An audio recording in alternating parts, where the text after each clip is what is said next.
Yes. right? I got you. In other words, yeah, you want dialogue, some dialogue into what's going on, and so that people can understand where, get a grasp of it. Yeah, okay, I got you. Okay, I'm rolling audio and video. Okay. Shane, let's start off. Give us your name and your age, could you please? Yes, my name is Shane William Kervin, and I'm 45 years old. Okay. Shane, we're going to be talking about your story a little bit. We'll leave with some questions. So the first question is what I just mentioned a little while ago. Can you talk to us a little bit about your life before opioids? Yes, and basically, I'm from Manhattan, New York originally, and I grew up poor. I've been in and out of like foster homes and things like that. So in a sense, I kind of like, I guess you could say the stage was set, quote unquote, whatever. Just being poor, and then like my mom, actually at one point she was has done prostitution to take care of me, and I grew up. I didn't know a father. I never had a father, so just in going in and out of foster homes with my mom. Then I moved to Connecticut with my grandmother and grandfather, who unfortunately my grandmother was a mess as well. We also had mental illness in the family as well. I myself still struggle with ADHD and manic depression.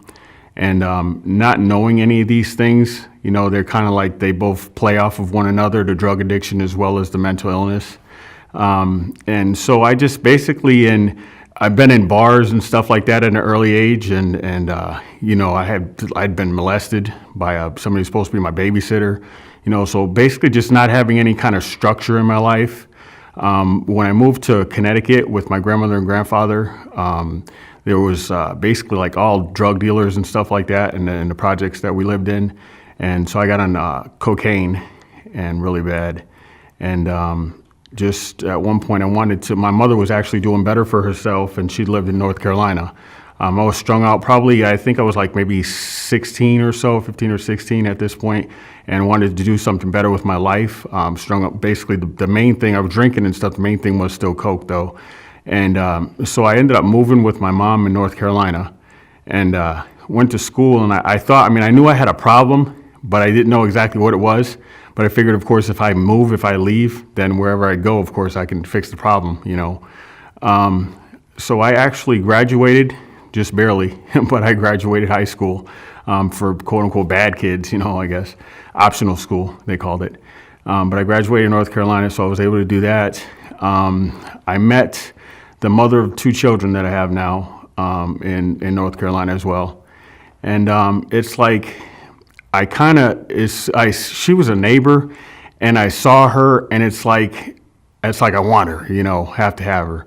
And just one thing led to another. I kept on, like I would come over, I'd bring her a card, or one time I knew that she had several cats, and there was a cat that I knew wasn't hers, stray cat, but I brought it to the door just to be able to talk to her, and I kept doing these things. And her car broke down one time, and I, like, for one, struggling with ADHD, not knowing anything about cars. But I'm like, I'll do it, hey, let me help you out. So I actually was talking to my stepfather at the time, and he's a mechanic. So he kind of walked me through the process, and I actually went through piece by piece, tearing this car apart, putting it back together.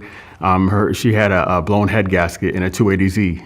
So I got it all back together, other than there's a part where it says the timing chain, don't let the timing chain slip, and I did. So I lost the timing chain for that. And then their fuel injectors, they got all out of whack. So I had to put those back together, get somebody else to do that actually.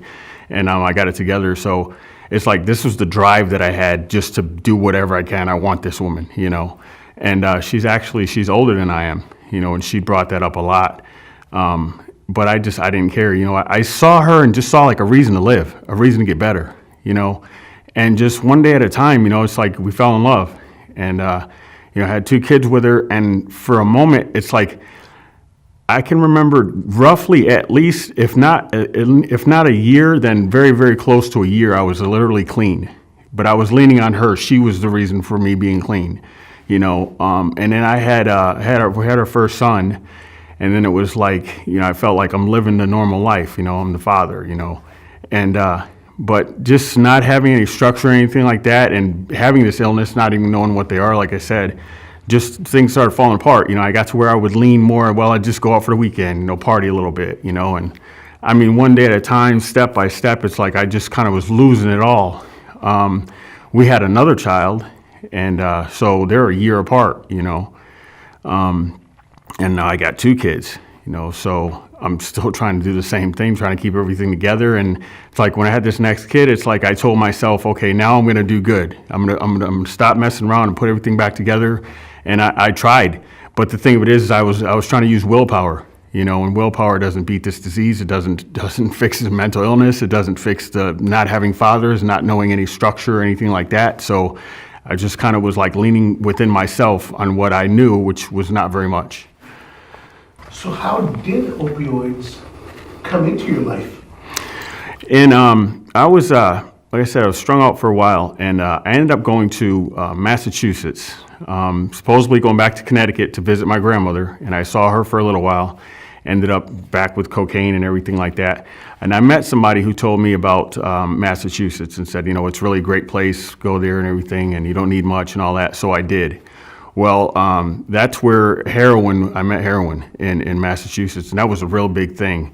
I ended up hanging out with a girl, and we'd like party, and cocaine's my thing, And of course, the thing with coke, when you don't have it, it's like you immediately want more, And she told me, she said, I can't wait to jam you up, she said, and shoot you with the needle, And just like Jones and wanting some more, not having any more, she's got the heroin. Okay, well, let's try it, And I'm like, just go ahead, nervous, scared, I mean, several months later, I could do it in the dark myself, It's like, I'll never forget that. I remember her doing the shot, and it's like it went in, and I literally said to myself, and I'll never forget it, I said, I feel great.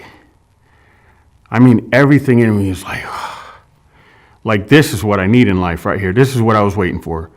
I mean, it was just, cocaine, drinking, all of these things, it's like, there's a drug, you're chasing it, but this like enveloped my whole body.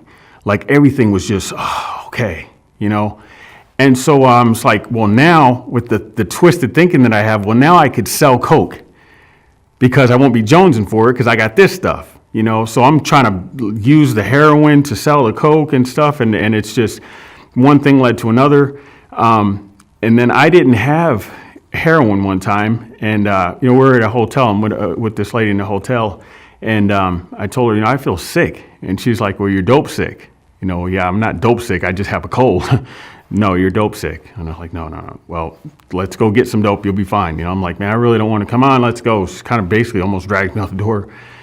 Same thing. Once I got the shot in me, it's like instantly all of these things went away. I mean, runny nose, my body was aching everywhere. I literally had runs, everything. All that was like immediately just fixed, And right then I knew there was a problem immediately. I knew I'm relying on something for my life.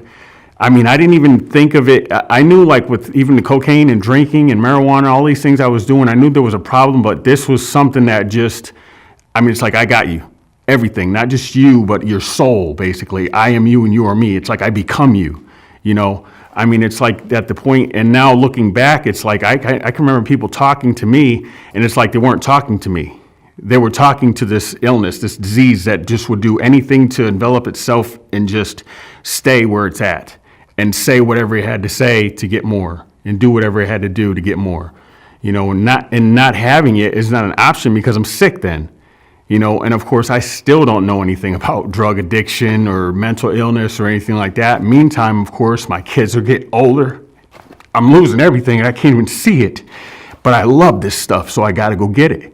I was in Massachusetts, like I said, and one thing I'm very thankful for that because I actually ended up going to a place called High Point Rehab Center. And it's like I wanted to get clean.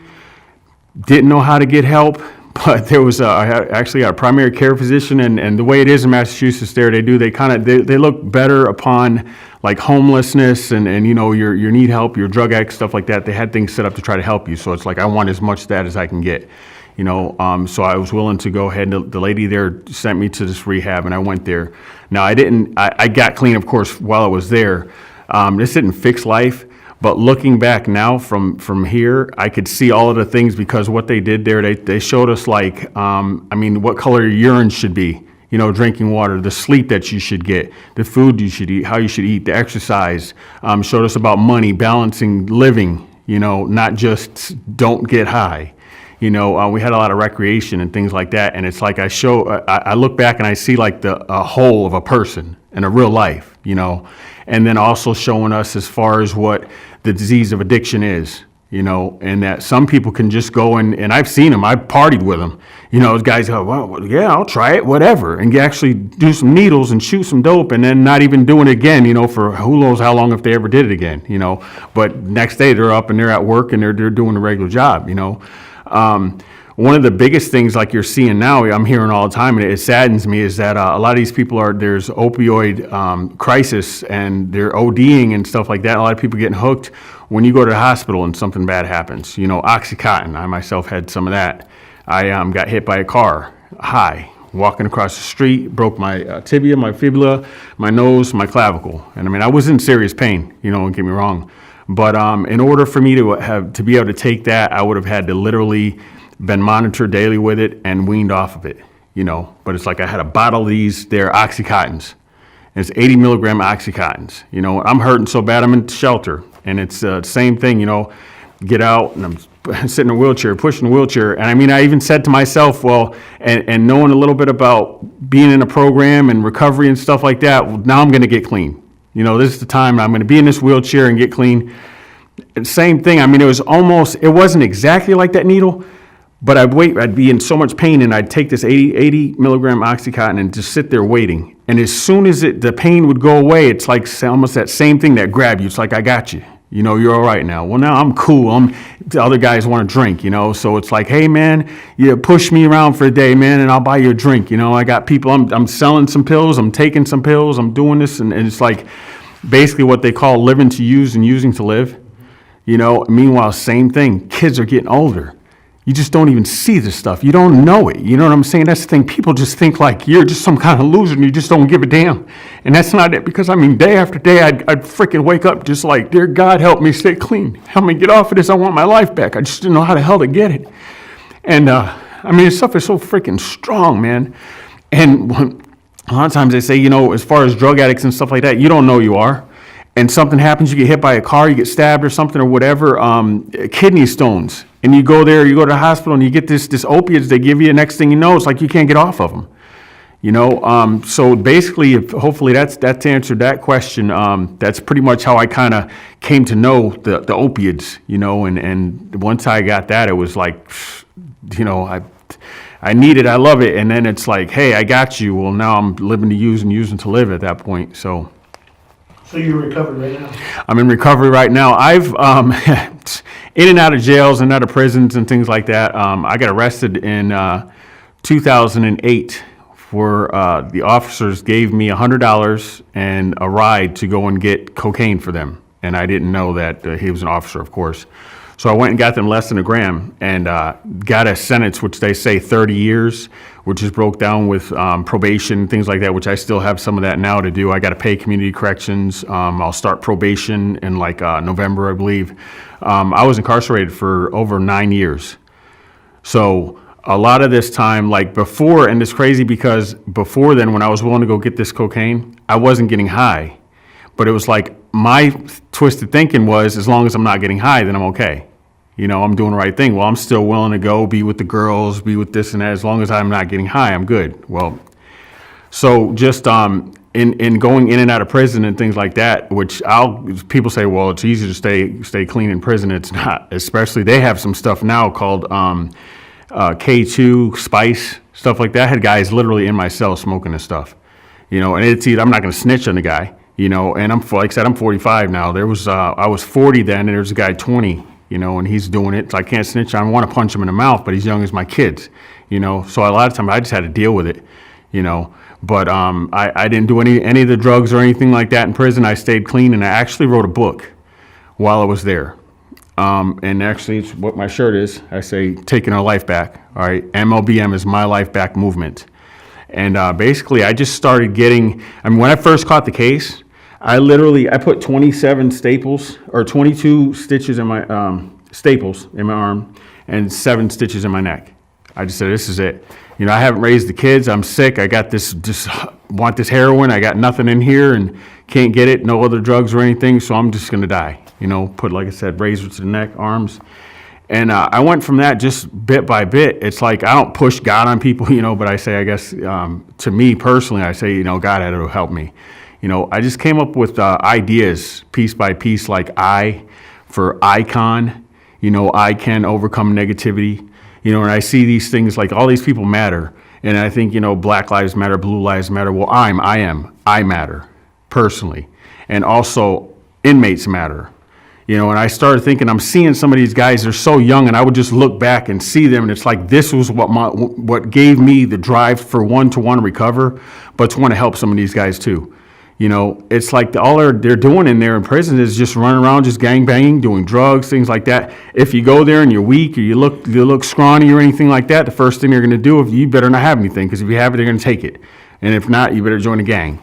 You know, and they're not getting any help, especially the people with drug addictions and things like that. You know, you're getting nothing. When you get out, you're dealing with the same problem you had before, but you probably know a little bit more about crime, or you're tougher, you know.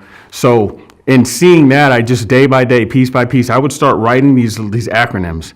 You know, IQ, right? Your IQ in life, they say, what is your numbers, your IQ, how smart are you? I qualify, period.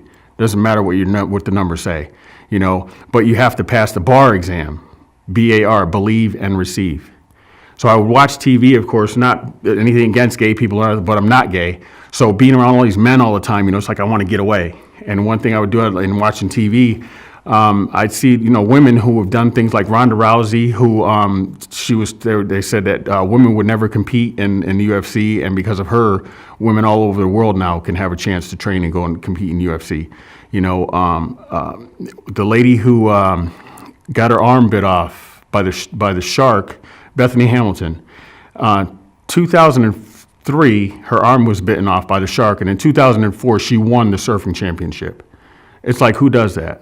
You know, what's the difference between her and I?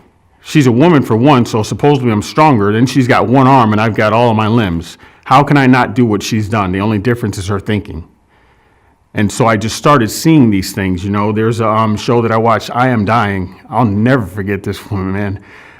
It's Renee Heitman, I believe is how you say it. And she gave her story. She's just fighting cancer, you know, and she, of course, she passed. But through that, she showed the recording as far as how when she started taking the medication, as she was going through the medication and everything. And I remember one time she was just so sick, she's laying in bed and a friend saw her and she's like, you know, are you okay? Are you hurting? She's like, yes, but I'm not giving up on myself. And you just see the power in her eyes, you know, and knowing that she passed, I thought to myself, it's like, if she was alive today, if we could switch bodies, I'd go wherever she is and she's got this, what would she do? You know, and it's like, how dare I not go do something with my life, you know, and help some of these people, you know, and then I was told in prison, you know, they're like, oh, you're so smart, you're this, you're that, and it's like, as if the rest of us are dumb idiots.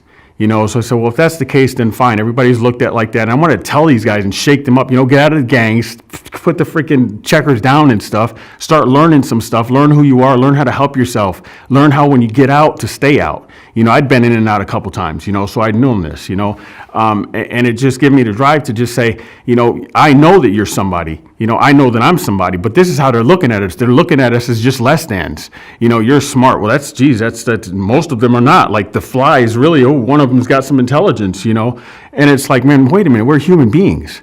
You know, and so I just kept on for one, personally for myself and all of this stuff. Like, I got out, I went to, not too long ago, I was at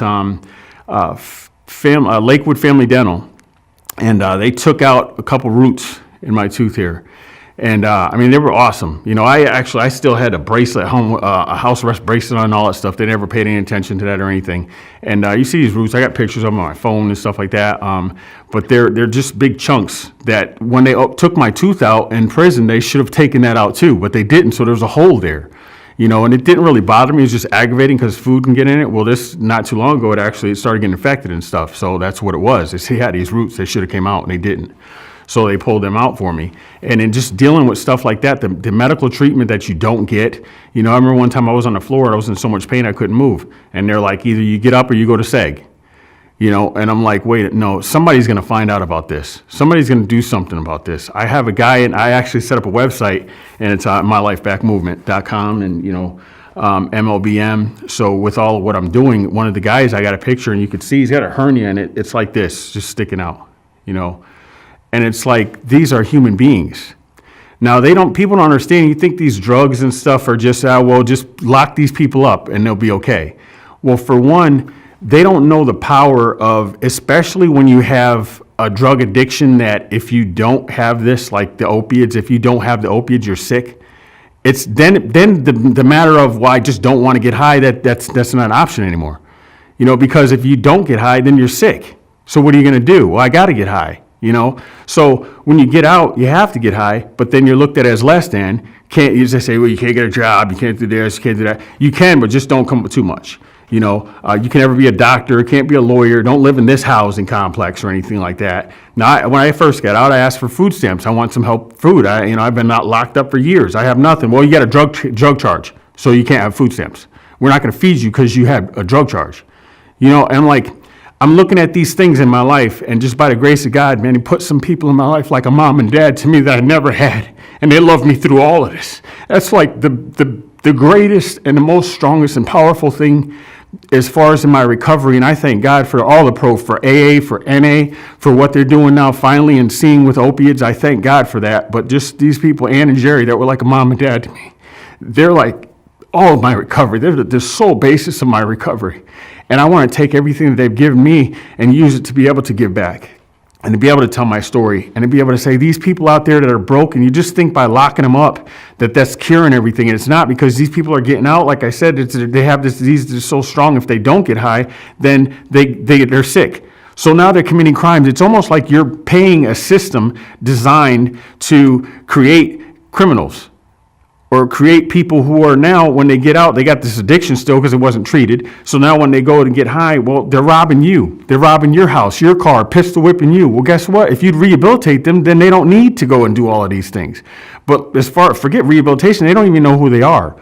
And they're masquerading around as tough guys because it's gangbang and stuff like that. I mean, if you do say that these little quote-unquote programs that they have, a few, what does that, make a quota or something to get more money from the state or whatever like that, it costs more money, I know, to send you to prison than it does to send you to Ivy Tech College right now. It was $58 a day back in 2008 for me, every day that the state pays. And they're always talking about, money, they take our money, or giving somebody food stamps. So you give these guys food stamps, they take our money.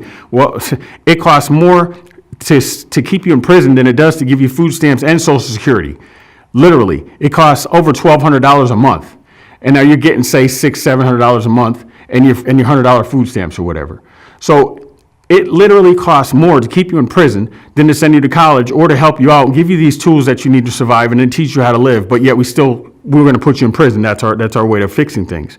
Well, for one, if you start rehabilitating people and helping people, teaching them things about it, especially opiates, because there's something that it's not just, don't get me wrong. I mean, heroin, crack, alcohol. Now, alcohol you could die from not having it. So it's a similar in that. There's a lot of similarities in that. But when you have something that you have to have, and if you don't have it, you're sick, there's a whole nother element in there, and if you start dealing with these things and teaching these people, then when they don't have to go commit crimes and they learn that they are somebody, they believe in who they are, and they believe they have a purpose in life, then they won't want to go and do these things. When they don't do these things, guess what? You're the one who's saved. It saves money. All the people crying about money, how much money it's going to cost, they're not taking your money for one, and they're not sending them to prison. They're not wasting your money. So these are people that when they walk by the streets, you don't have to worry about them locking their doors. They're going to tell you, hey, here's your wallet. I found it. Because I would today. I have that integrity today. And I don't have a disease that's over me that it has me under control. I look at it and I know that at any time, if I made one bad choice, I could be back. But I look at my life that I have now today and I say, I would never do that, because now I'm worth something and I know who I am. Before then, I would have done the same thing. I get out, I got to go commit a crime. And so it's like, the thing of it is, this needs to be looked at and dealt with, because locking people up, that's not doing any good. I was at a point where when I did this, there was 3 of us. I was on the floor. There was 2 bunks. There's a bunk on top and a bunk on the bottom, and I'm on the floor. So there's 3 guys in a 2-man cell. You know, I'm the one on the floor by the toilet. You know, excuse me, I got to take a crap. Okay, let me move my mat here out of your way. You know, that type of overcrowding. Oh, we'll just build another prison. Well, sooner or later, you're gonna start running out of room. And these guys getting out, like I said, you're creating a system designed for these people to get out and commit crimes. So who's the one getting affected? You. If they stop committing crimes, then, I mean, you could literally, I would bet money, if you would rehabilitate these people, you would cut the crime rate in half. I'd put money on it. So you're cutting the crime rate in half and you're saving money, and then you're saving lives. And see, a lot of times too, America as a whole, they don't know this. They think, well, all the bad guys are locked up and they're in jail. That's how it's supposed to be. No, that's not the case at all. It's a money racket, basically. You know, and I'm not trying to be disrespectful to the quote unquote system, but it's set up in a way where I say, as far as acronyms, slavery yearly, so they earn money. Because every single year, this is how much it costs per year. I have in my sentencing, it said point blank, this is how much it costs for all of these. It says years. You know, you're not by days, okay? These are years. So every year, this is how much money it costs, okay? So they're making this money. And now you, when you're locked up, you have no rights. I've literally worked and done things like little sew shops and sewed things together. I've painted ducks and stuff like that. These are going to sell these things $50, $60, $70, whatever, making these people thousands and thousands of dollars. Take several hundred people. Eventually, you're making these people millions of dollars. But you're getting just little peanuts, nickels, and dimes. So if that's not slavery, then I guess I need to relook at the dictionary and just, you know, and like I said, I'm not trying to be mean to the system, whatever, but there are good people that are within this system that work for this. I say it's like an entity. It basically, it doesn't have a form and it outlives those who work for it. So I used to say, you know, us against them, you know, look at the bad police officers, you know, and now I see though, it's not that. It's just set up in a design where somebody comes in and somebody gets some justice, so then they pass a law to make it harder, unless you got money, you know, so that way the money can keep on. You can get things like, you see these people, all right, if I go and I have some cocaine, I'm going to prison, right? Now, you see people on TV, they're millionaires, they say, oh, the cocaine wasn't yours, but the purse is yours? Okay, here's your purse then. Okay, thank you, bye. Oh, you got in trouble again? Okay, they're crying, I did 14 days in jail. Oh my God, it's so horrible. Yeah, it's horrible for a millionaire who went to jail for 14 days. I got a 30-year sentence for less than a gram of crack. Now, if I was a millionaire, I guarantee you, for one, they wouldn't have given me $100 and had me go and find them less than a gram of crack, number one. Number two, if I did have that, I could have had an 8-ball, an ounce, and still wouldn't have seen a day in prison. Now, these people who are locked up and they got these opiate addictions and stuff like that, the drugs aren't giving you money, you know, other than, you know, you got drug dealers making a bunch of money. You're going to go to prison and get locked up eventually. But if all of these people that have all these addictions, they're not getting money, so you're not going to get to the point where it's like, okay, I'm okay now, they're not going to lock me up. So you're going to continue to be getting locked up. And like I said, once eventually, you're going to run out of room to lock these people up. And then, like I said, America as a whole, they don't see what's going on. You need to start looking at the system as a whole for what it is. And once again, I say no disrespect to certain individuals, not to police officers, not to jail guards or anything. I have seen great people that, thank God for them. You know, even the people who was case managers while I was in this community corrections in Indiana here. You know, because at first I said the same thing. As soon as I got out of jail, you guys just want money from me. I don't care about you. You send me back to prison. I don't give a crap. I was so mad at, you know, but in just meeting people to care about me, that listen to what I had to say and say, hang on, this is a program. Just listen. Let us work with you. This is what we have. And I started learning this person over me. This person did not create this. And she cares, so let me work with her. And this guy, he cares about me. You know, he could have locked me up, but he listened to me. And then after I talked, he treated me like a human being. And then he told me, he got in my shit basically, you know, and told me where I was wrong. And he gave it to me in a way that I respected him. And I knew he cared. And I knew, hey, you know what? I'm wrong. So let me go ahead and give him the same courtesy that he would want me to give him, you know, so I would want him to give me, you know, and that's where I say CBCB, case by case basis. And so the officer pulls me over. Maybe he's a good guy just doing his job. Maybe I did swerve over to the left or the right or something, or maybe somebody, hey, it's a bummer, but maybe I did look like somebody who just murdered somebody. We don't ever know. So I'll give them what I say, place a bid, benefit in doubt, you know. Each individual, as far as on a case-by-case basis, just like I now try to see, I'm not perfect at it, but I try to see the officers or the correctional officers, people in DOC, wherever, if I view the cops like that, if they will view us individually as people who are locked up, you're going to see the same thing. There's a lot of good people who just want help, but they don't know how to get the help. People who are broken. You know, and that's why I say My Life Back, MLBM. you know, and the church are taking my life back, because it's not given, you have to take it, you know. And so I'm thankful for, one, to be able to have some sort of platform to speak on our behalf of somebody, because I've been looked at as less than all my life. You're no good. Who cares? Okay.